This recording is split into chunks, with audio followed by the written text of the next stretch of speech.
Now on 9, an explosive speech on the House floor from a South Carolina congresswoman. I will burn this system to the ground if I have to. That's Representative Nancy Mace talking about standing up for women who are victims of sexual abuse. Mace called out her ex-fiancé and his business associates. She claimed that they physically and sexually abused her. Channel 9's Joe Bruno is here with us in the studio. And Joe, one of them is a businessman in Fort Mill. Yeah, South Carolina Congresswoman Nancy Mace says the Fort Mill businessman owns a property with her ex-fiancé, and in that home, her ex used a hidden camera to record her naked without her consent. The extremely troubling remarks were delivered on the House floor and have the potential to reverberate throughout the country, but especially in the Palmetto State. Today, I'm going scorched earth. So let the bridges I burn this evening light our way forward.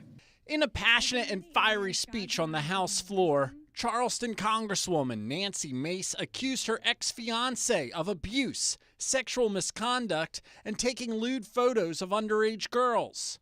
She says she was recorded naked without her knowledge in a home owned by her ex-fiancé and a Fort Mill businessman. And she says she found an app with the files from that hidden camera storing more than 10,000 videos. I will be the loudest voice for those forced to stay silent.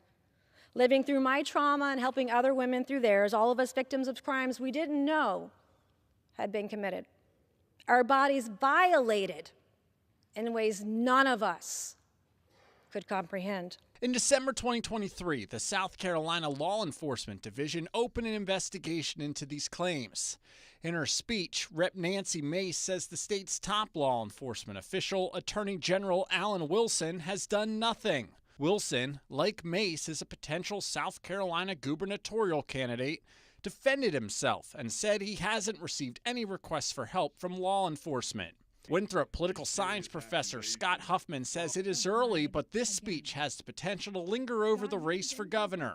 If the accusations about slow walking the investigation, pan out, then that'll be a knock against, Wilson. That is, if voters pay attention. It's really not trickled out to the general public yet, again, because of the tsunami of news coming out of the executive branch. At this point, no one has been charged with a crime. Her ex-fiancé told the Associated Press that he denies the allegations. The Fort Mill businessman also released a similar statement to the Post and Courier. SLED tells me they have issued multiple search warrants and conducted interviews and have a lengthy case file, but they say the investigation is ongoing and all of that will be released when it is complete. Live in the studio, Joe Bruno, Channel 9 Eyewitness News.